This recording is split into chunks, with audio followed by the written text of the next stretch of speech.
고독한 저녁. 최정희는 그날 밤 죽을 뻔했다는 것을 아직 모르고 있었다. 가을비가 창문을 세차게 두드리는 저녁, 64세 정희는 거실 소파에 앉아 뜨개질 바늘을 움직이고 있었다. 하지만 무언가 이상했다. 평소 같으면 졸음이 올 시간인데 오늘따라 잠이 오지 않았고 가슴 한구석에서 불길한 예감이 맴돌고 있었다. 마치 무언가 끔찍한 일이 곧 일어날 것 같은 섬뜩한 기운이 집안을 감돌고 있었다.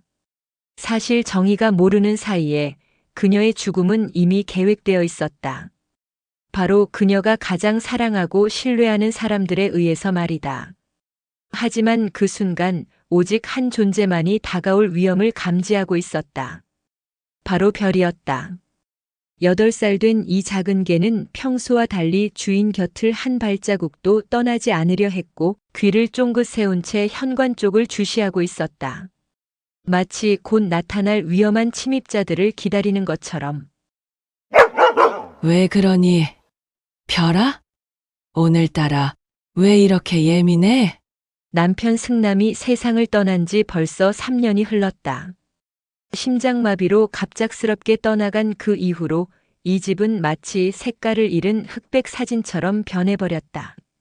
한때는 웃음소리와 대화가 끊이지 않던 거실이 이제는 시계 초침 소리와 별이의 발자국 소리만 들릴 뿐이었다.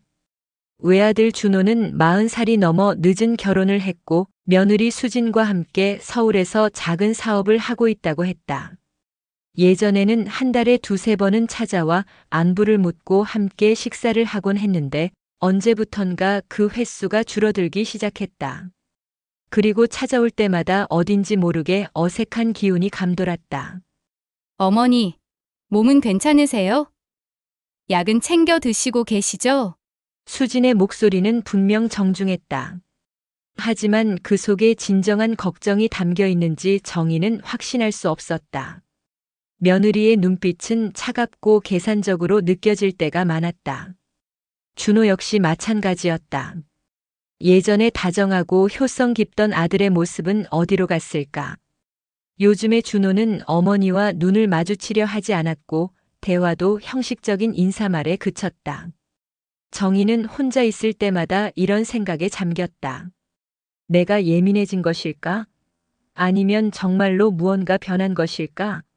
나이가 들면서 자식들이 멀어지는 것은 자연스러운 일이라고 스스로를 위로해 보려 했지만 마음 한구석의 불안감은 쉽게 사라지지 않았다.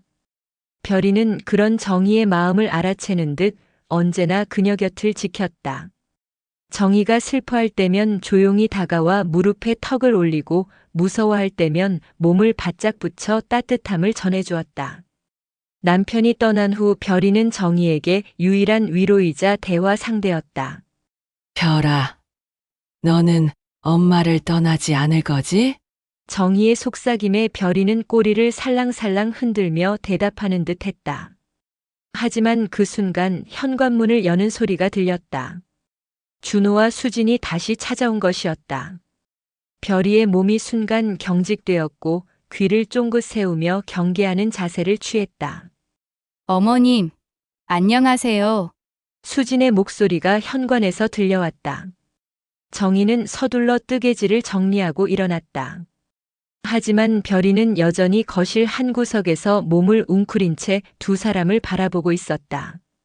그 눈빛에는 예전과는 다른 날카롭고 경계하는 빛이 어려 있었다. 어머님, 오늘 컨디션은 어떠세요? 수진이 정희의 손을 잡으며 물었다. 하지만 그 손길에는 따뜻함이 느껴지지 않았다. 마치 의무적으로 하는 행동 같았다. 준호는 거실을 둘러보며 무언가를 찾는 듯한 시선을 보냈다. 응, 괜찮다. 별이가 있어서 외롭지도 않고. 정희의 대답에 준호가 씁쓸한 표정을 지었다. 엄마, 그게 때문에 집안이 지저분해 보이는 것 같은데, 이제 나이도 있으시고 개를 키우는 것이 부담스럽지 않으세요? 뭔 소리야. 별이는 나한테 가족 같은 존재인데. 정희의 목소리가 단호해졌다. 하지만 수진이 끼어들었다. 어머님, 준호 말이 맞아요. 개를 키우면 알레르기도 생길 수 있고 넘어져서 다칠 위험도 있잖아요. 좋은 분양처를 알아보는 게 어떨까요? 그 순간 별이가 갑자기 날카롭게 짖기 시작했다. 평소에는 얌전했던 별이의 갑작스러운 반응에 모두가 놀랐다. 별이는 준호와 수진을 번갈아 보며 계속 짖어댔고 심지어 이빨을 드러내 보이며 위협하는 자세까지 취했다. 야, 이 개가 왜 이러냐? 준호가 짜증스럽게 소리쳤다. 하지만 별이는 더욱 격렬하게 짖으며 정희 앞으로 달려가 그녀를 보호하려는 듯 몸을 낮추었다. 별아, 왜 그래? 조용히 해. 정희가 별이를 달래려 했지만 별이는 계속해서 두 사람을 향해 경계하는 자세를 유지했다. 그 모습이 마치 주인을 위험으로부터 보호하려는 충견의 본능적인 행동 같아 보였다. 어머님, 정말 이 개는 문제가 있는 것 같아요. 사람을 알아보지도 못하고 수진이 인상을 찌푸리며 말했다. 하지만 정희는 별이의 행동이 단순한 짜증이 아니라는 것을 직감적으로 느꼈다. 별이는 평소에 낯선 사람에게도 친근하게 다가가는 성격이었는데 유독 준호와 수진에게만 이런 반응을 보이는 것이 이상했다. 저녁 식사 시간이 되자 수진이 주방에서 음식을 준비했다. 정희는 고마워하며 함께 식탁에 앉았지만 별이는 여전히 거실 구석에서 두 사람을 주시하고 있었다. 식사 중에도 별이는 계속 낮은 으르렁 소리를 내며 불안해하는 기색을 보였다. 엄마, 요즘 잠은 잘 오세요? 나이 드시면서 불면증이 생기는 분들이 많다던데. 준호의 갑작스러운 질문에 정희가 고개를 들었다. 응? 잠이야. 그냥 그렇지. 가끔 새벽에 깰 때도 있고. 그럼 수면제라도 드시는 게 좋을 것 같은데요. 요즘 좋은 약들이 많이 나왔어요. 수진이 자연스럽게 화제를 이어갔다. 하지만 그 순간 별이가 또다시 짖기 시작했다. 이번에는 더욱 절박하고 간절한 울음소리였다. 별아, 정말 왜 그러는 거야? 정희가 별이를 보며 중얼거렸다. 별이는 마치 무언가를 말하려는 듯 정희를 바라보며 계속 짖었다. 그 눈빛에는 간절함과 경고의 메시지가 담겨 있는 것 같았다. 식사를 마친 후 준호와 수진이 돌아가자 집안은 다시 조용해졌다. 하지만 별이는 여전히 불안해하며 정의 주변을 맴돌았다. 정희는 별이의 이상한 행동이 계속 마음에 걸렸다. 단순히 개의 변덕이라고 치부하기에는 너무 일관적이고 강렬한 반응이었다. 그날 밤 정희는 잠자리에 들면서도 별이의 행동을 생각했다.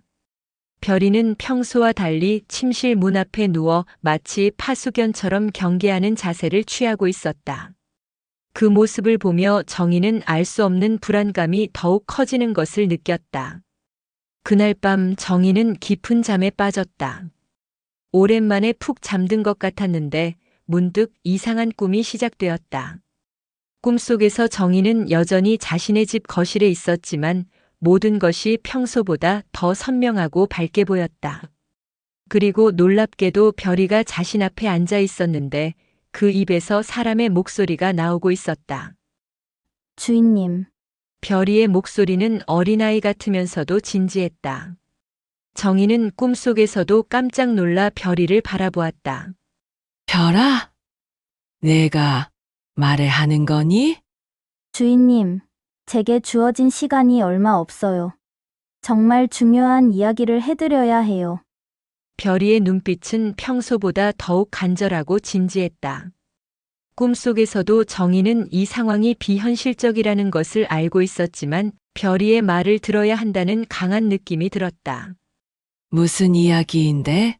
주인님을 해치려는 사람들이 있어요. 바로 아들과 며느리예요. 별이의 말에 정희는 충격을 받았다. 꿈속에서도 그 말을 믿기 어려웠다. 그럴 리가 없어. 준호는 내 아들인데. 주인님, 들어보세요. 그들은 약을 준비하고 있어요. 주인님의 숨을 빼앗으려 해요. 제가 그들이 나눈 대화를 들었거든요. 별이는 계속해서 설명했다. 며느리가 말했어요. 이제 더 이상 기다릴 수 없어. 어머님이 언제까지 사실지도 모르고 우리 사업 자금이 필요하잖아. 그리고 아들이 대답했어요. 집과 땅을 팔면 꽤 될 텐데. 방법을 찾아보자고요. 정희는 꿈속에서도 몸이 떨렸다. 하지만 여전히 믿기 어려웠다. 설마, 그럴 리가. 주인님, 내일 그들이 가져올 약을 조심하세요. 수면제라고 하겠지만 그 안에는 더 위험한 것이 들어있을 거예요. 제발 드시지 마세요. 별이의 목소리는 점점 간절해졌다. 저는 주인님을 지키려고 왔어요. 하늘에서 준호 아버지가 보내주신 거예요. 주인님이 위험에 처했다면서요. 그 순간 꿈속의 풍경이 흐릿해지기 시작했다. 별이의 모습도 점점 사라져가고 있었다. 별아, 잠깐만. 주인님, 기억하세요. 약봉지를 확인해 보세요. 그리고 절대 혼자 있을 때 그들이 주는 음식이나 음료를 드시지 마세요. 저는 항상 주인님 곁에 있을 테니까 제 행동을 잘 보세요. 별이의 목소리가 점점 멀어지더니 정희는 갑자기 깼다. 온몸이 식은땀으로 젖어 있었고 심장이 격렬하게 뛰고 있었다. 꿈이었지만 너무나도 생생하고 현실적이었다. 정희는 침대에서 일어나 주변을 둘러보았다. 별이는 평소와 같이 침실 문 앞에 누워 있었지만 그 눈이 정희를 바라보고 있었다. 마치 꿈에서의 대화를 기억하고 있는 듯한 눈빛이었다. 별아, 정말 내가 그런 이야기를 한 거니? 정희가 속삭이자 별이가 일어나 그녀에게 다가왔다. 그리고 정희의 손등을 부드럽게 핥기 시작했다. 그 따뜻한 혀의 감촉이 꿈속의 대화가 단순한 환상이 아니었다는 것을 확신시켜주는 것 같았다. 정희는 창문 쪽으로 시선을 돌렸다. 그곳에는 어제 수진이 두고 간 작은 약봉지가 놓여 있었다. 어머님 건강을 위해 좋은 비타민이에요 라고 했던 그 약봉지 말이다. 평소 같으면 별 생각 없이 먹었을 텐데 지금은 그것이 무척 의심스러워 보였다. 정희는 조심스럽게 약봉지를 집어들었다. 포장지에는 종합 비타민이라고 적혀 있었지만 꿈에서 들은 별이의 경고가 계속 머릿속을 맴돌았다. 과연 이 약이 정말 비타민일까? 아니면 다른 무언가가 들어있는 것일까? 새벽의 차가운 공기가 창문을 통해 들어왔고 정희는 몸을 떨었다. 하지만 그 떨림이 추위 때문만은 아니라는 것을 알고 있었다. 만약 꿈에서 들은 이야기가 사실이라면 자신의 유일한 혈육인 아들이 자신을 해치려 한다는 것 아닌가? 별이는 정희의 불안을 감지한 듯 더욱 가까이 다가와 그녀의 무릎에 머리를 기댔다. 그 따뜻함이 정희에게는 유일한 위안이었다. 다음 날 아침 정희는 한숨도 잠들지 못한 채 창밖을 바라보고 있었다. 밤새 별이의 꿈 이야기가 머릿속을 맴돌았다. 이성적으로는 말도 안 되는 일이었지만 최근 준호와 수진의 이상한 행동들을 돌이켜보면 완전히 무시할 수도 없었다. 별이는 새벽부터 정의 곁을 떠나지 않았다. 평소 같으면 마당에 나가 이른 아침 산책을 하곤 했는데 오늘은 마치 정의를 지켜야 한다는 사명감에 사로잡힌 듯 한 발자국도 멀어지려 하지 않았다. 별아, 정말 내가 꿈에서 나한테 경고해 준 거니? 정의가 속삭이자 별이는 그녀의 손을 핥으며 작게 꼬리를 흔들었다. 그 눈빛에는 확신에 찬 결의가 서려 있었다. 정의는 결심을 했다. 수진이 어제 두고 간 약봉지를 검사받아 보는 것이었다. 동네에 있는 조 약사는 정의와 30년 넘게 알고 지낸 친구였고 무엇보다 믿을 수 있는 사람이었다. 오전 9시 약국 문을 열자마자 정희는 조 약사를 찾았다. 조 약사님, 급한 부탁이 있어서 왔어요. 정희 씨. 이른 아침에 웬일이에요? 표정이 좋지 않아 보이는데. 이 약 좀 봐주실 수 있어요? 우리 며느리가 비타민이라고 가져다 줬는데 뭔가 이상해서요? 정희가 떨리는 손으로 약봉지를 내밀자 조 약사는 그녀의 심각한 표정을 보고 선뜻 도와주겠다고 했다. 정희 씨, 무슨 일인지는 모르겠지만 일단 검사해 볼게요. 간단한 성분 분석은 가능하니까 좀 기다려 봐요. 조 약사는 즉석에서 몇 개의 알약을 꺼내 현미경으로 관찰하고 간이 시약을 사용해 성분을 확인하기 시작했다. 정희는 불안한 마음으로 그 모습을 지켜봤다. 1시간 정도가 지나자 조 약사의 표정이 점점 심각해졌다. 정희 씨, 이거 큰일인데요. 왜요? 뭐가 문제라도 있나요? 이거 비타민이 아니에요. 수면제 성분이 대부분이고, 특히 졸피뎀이라는 강한 수면제가 일반 처방량의 서너 배나 들어있어요. 더 심각한 건 조 약사가 말을 잠시 멈추며 정희를 바라보았다. 이 정도 양이면 한꺼번에 먹으면 정말 위험해요. 특히 정희 씨 같은 연세에는 정희는 다리에 힘이 빠져 약국 의자에 주저앉았다. 꿈에서 들은 별이의 경고가 정말 사실이었던 것이다.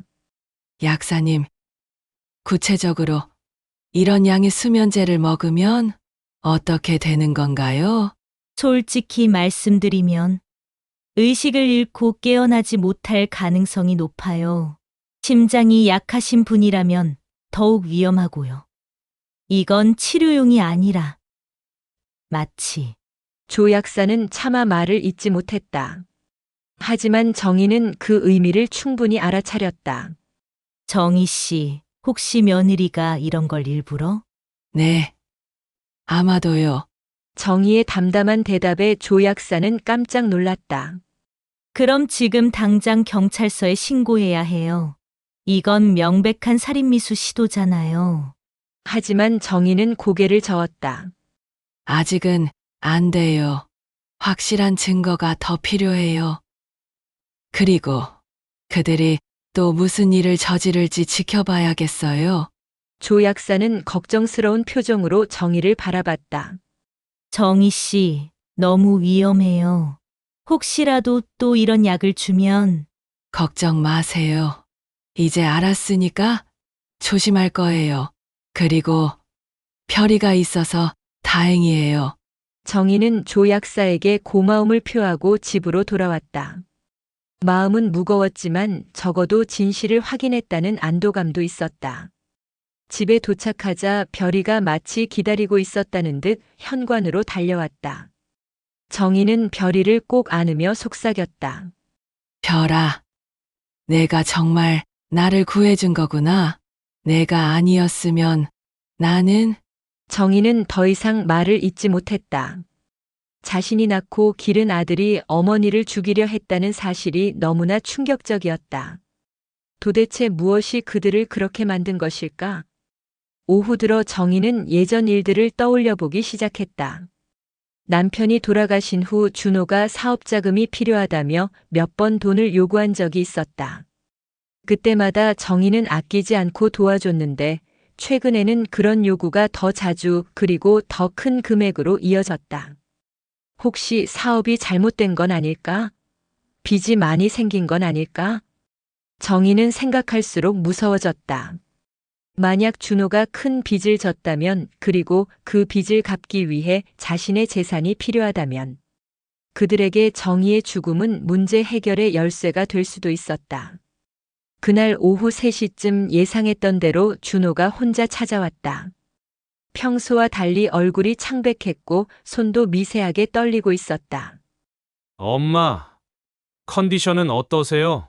응, 괜찮다. 정희는 일부러 담담하게 대답했다. 준호의 반응을 자세히 관찰하고 싶었기 때문이다. 어제 드린 약은 드셨나요? 응. 그런데 정희가 일부러 말을 흐리자 준호의 눈이 번쩍 빛났다. 어떠셨어요? 좀 나아지셨나요? 잠은 잘 오셨고요? 준호의 목소리에는 이상한 기대감이 섞여 있었다. 마치 약의 효과를 간절히 확인하고 싶어 하는 듯한 뉘앙스였다. 아직 잘 모르겠더라. 그런데, 준호야, 정희는 아들을 정면으로 바라보았다. 요즘 너희들이 나한테 왜 그렇게 약을 자주 권하는 거니? 예전엔 그런 적이 없었는데. 준호의 얼굴이 순간 굳어졌다. 그는 시선을 피하며 대답했다. 그냥 엄마 건강이 걱정돼서 그러죠. 나이도 있으시고 혼자 계시니까. 준호야, 엄마한테 숨기는 거 있지? 정희의 직접적인 질문에 준호는 당황하며 손을 비비기 시작했다. 무슨 말씀이세요? 사업은 잘 되고 있니? 혹시 어려운 일은 없고? 정희의 예상치 못한 질문에 준호의 얼굴이 하얗게 질렸다. 엄마, 왜 갑자기 그런 걸? 그 순간 별이가 방에서 나와 준호를 보자마자 격렬하게 짖기 시작했다. 평소보다 훨씬 더 공격적이고 위협적인 모습이었다. 야, 이 개가 또. 준호가 짜증스럽게 소리쳤지만 별이는 물러서지 않았다. 오히려 준호와 정의 사이를 가로막으며 더욱 큰 소리로 지저댔다. 별이는 문제없어. 오히려 너희가 올 때마다 별이가 이상하게 굴어서 내가 더 궁금하다. 정희의 말에 준호의 표정이 더욱 어두워졌다. 그는 별이를 노려보며 입술을 꽉 깨물었다. 엄마, 정말 그 개 때문에 집안 분위기가 이상해져요. 차라리 다른 곳에. 절대 안 돼! 정희의 단호한 거부에 준호는 더 이상 말하지 못했다. 잠시 침묵이 흐른 후 그가 일어났다. 엄마, 오늘은 먼저 가볼게요. 내일 수진이랑 같이 다시 오겠어요. 준호의 목소리에는 어떤 결의가 담겨 있었다. 정희는 그것이 불길한 결의라는 것을 직감했다. 준호가 나간 후 정희는 더 이상 의심할 여지가 없다고 확신했다. 아들과 며느리가 정말로 자신을 해치려 하고 있었던 것이다. 그리고 내일이 바로 그 결정적인 순간이 될 것 같았다. 그날 밤 정희는 잠들지 못하고 별이와 함께 거실에 앉아 있었다. 별이는 마치 내일 있을 일을 대비하는 듯 평소보다 더욱 경계하는 자세를 취하고 있었다. 별아, 내일 그들이 또 올 텐데, 이번에는 정말 위험할 것 같아.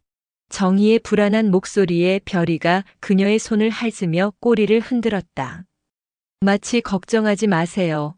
제가 꼭 지켜드릴게요라고 말하는 것 같았다. 정희는 별이의 따뜻한 눈빛을 보며 조금이나마 용기를 얻었다. 내일 무슨 일이 일어나든 그녀에게는 이 세상에서 가장 믿을 만한 친구가 곁에 있었다. 다음 날 오후 예상한 대로 준호와 수진이 함께 찾아왔다. 이번에는 평소보다 더 정중하고 다정한 모습이었다.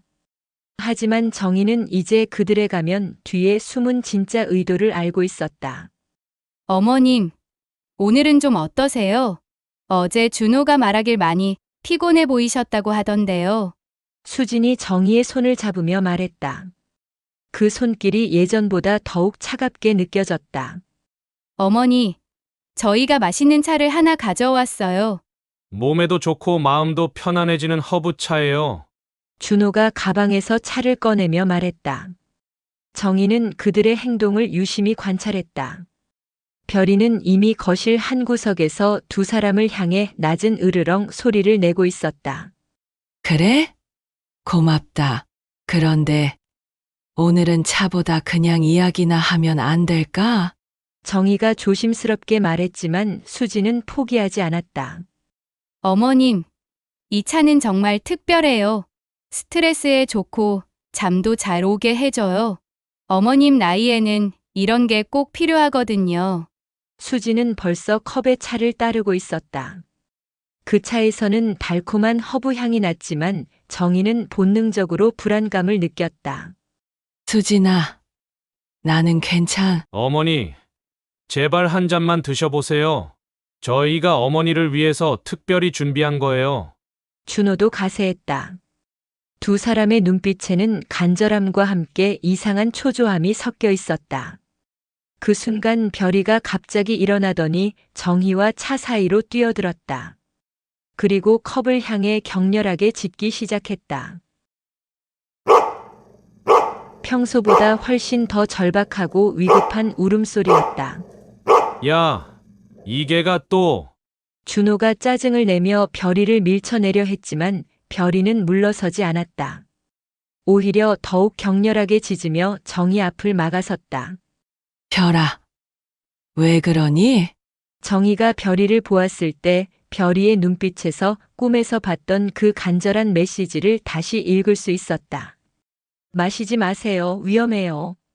어머님, 이게 정말 이상해요. 병원에 한번 데려가 보시는 게 좋겠어요. 수진이 인상을 찌푸리며 말했지만 정희는 이제 확신을 가지고 있었다. 별이는 자신을 구하려 하고 있는 것이다. 아니야. 별이는 나를 보호하려는 거야. 정희의 말에 준호와 수진의 표정이 동시에 굳어졌다. 엄마, 무슨 소리예요? 그냥 걔가 예민해진 것뿐이잖아요. 어서 차나 드세요. 준호가 다시 차를 권했지만 정희는 고개를 저었다. 아니다. 나는 안 마시겠어. 어머님, 수진의 목소리가 급해졌다. 왜 그러세요? 저희가 정성스럽게 준비한 건데. 정성? 정말 나를 위한 정성이니? 정희가 두 사람을 차례로 바라보며 물었다. 그 눈빛에는 이제 확신과 함께 깊은 실망이 담겨 있었다. 엄마, 무슨 이상한 생각을 하고 계세요? 준호가 당황하며 말했지만 정희는 이미 결심을 굳혔다. 그녀는 조용히 핸드폰을 꺼내 112를 눌렀다. 여보세요? 경찰서인가요? 제가 위험한 상황에 있는 것 같아서 신고합니다. 엄마, 뭐 하는 거예요? 준호가 놀라 소리쳤지만 정희는 침착하게 전화를 계속했다. 네. 주소는 청원구 동 123번지이고요. 제 아들과 며느리가 저에게 수상한 음료를 강제로 먹이려 하고 있습니다. 이전에도 수면제 같은 약을 주려고 했고요. 그 순간 수진이 정희에게 달려들어 핸드폰을 뺏으려 했다. 어머님, 정신 차리세요. 우리가 뭘 잘못했다고 그러세요? 하지만 별이가 번개같이 수진과 정의 사이로 뛰어들어 수진을 향해 지저댔다. 별이의 위협적인 자세에 수진이 물러섰고 그 사이 정희는 전화를 마저 끝낼 수 있었다. 빨리 와주세요. 제발. 전화를 끊자마자 준호가 정희에게 다가왔다. 엄마, 지금 뭐 하는 거예요? 우리가 엄마를 해칠 거라고 생각하세요? 그렇다면 이 차 한번 마셔볼래? 정희가 차 잔을 준호에게 밀어주자 준호는 당황하며 뒤로 물러섰다. 그건 엄마를 위해 특별히 준비한 거니까. 특별히. 어떻게 특별한데? 정희의 추궁에 수진이 끼어들었다. 어머님, 우리가 정말 어머님을 위해서 하는 일인데 왜 이렇게 의심하세요? 우리가 어머님한테 해를 끼칠 이유라도 있나요? 있지. 이 집과 땅 때문에. 정희의 직설적인 말에 두 사람의 얼굴이 하얗게 질렸다. 엄마, 그게 무슨... 나도 들었어. 너희가 사업 자금이 필요해서 내 재산을 노리고 있다는 거. 그리고 그 약봉지. 검사 받아봤어. 수면제였더라. 준호와 수진이 서로를 바라보며 당황해하는 사이 멀리서 사이렌 소리가 들렸다. 경찰이 오고 있었다. 어머님, 정말 오해예요. 우리가 어떻게 어머님을... 수진이 절규하듯 말했지만 이미 늦었다. 현관문을 두드리는 소리가 들렸다. 경찰입니다. 문 열어주세요. 정희는 일어나 문을 열었다. 경찰관 2명이 들어오자 별이는 조용해졌다. 마치 이제 안전하다는 것을 아는 듯 했다. 신고하신 분이 어머님이신가요? 네, 맞습니다. 이 차와 약을 조사해 주세요. 그리고 이들이 저에게 한 말들을 확인해 주세요. 경찰은 현장을 조사하고 차와 약봉지를 수거했으며 준호와 수진을 조사를 위해 동행할 것을 요청했다. 엄마, 정말 오해예요. 저는 엄마의 아들이잖아요. 준호가 끌려가면서 소리쳤지만 정희는 더 이상 흔들리지 않았다. 경찰이 떠난 후 집은 다시 조용해졌다. 정희는 소파에 주저앉아 별이를 품에 안았다. 별아, 내가 아니었으면 나는 정말 위험했겠구나. 별이는 정희의 뺨을 살짝 핥으며 꼬리를 흔들었다. 그 눈빛에는 이제 안도감과 함께 깊은 애정이 담겨 있었다. 이제부터는 정말 우리 둘만의 세상을 지켜나가자. 내가 있어서 나는 행복해. 정희의 속삭임에 별이가 작게 응답하듯 꼬리를 흔들었다. 창밖으로는 따뜻한 석양빛이 들어오고 있었고 두 친구는 서로를 의지하며 새로운 시작을 다짐했다. 며칠 후 경찰 조사 결과 차에서는 강한 수면제 성분이 발견되었고 준호와 수진은 정희의 재산을 노린 살인미수 혐의로 기소되었다. 정희는 슬픔과 함께 안도감을 느꼈다. 자신을 구해준 별이에 대한 고마움은 말로 다할 수 없었다. 별아, 정말 고마워. 너는 내 생명의 은인이야. 그리고 별이는 여전히 정의 곁에서 충실한 반려이자 보호자 역할을 하고 있었다. 때로는 꿈이 현실보다 더 진실할 수 있다는 것을, 그리고 진정한 사랑은 말이 아닌 행동으로 증명된다는 것을 두 친구는 깨달았다. 그날 밤 정희는 별이와 함께 평화로운 잠자리에 들었다. 더 이상 두려울 것도 의심할 것도 없었다. 곁에는 자신의 생명을 구해준 가장 소중한 친구가 있었으니까. 사랑으로 키운 자식에게 위협을 느낀 64세 정희와 그녀를 지킨 진정한 가족인 강아지 별이의 이야기 어떻게 들으셨나요? 때로는 개가 사람보다 낫다고 느낄 때가 있습니다. 바로 이 이야기처럼요. 이 영상을 보는 분들이 모두 자신을 진정으로 사랑하는 사람과 행복한 나날을 보내길 바랍니다. 더 많은 이야기를 감상하고 싶다면 구독과 좋아요를 눌러주세요.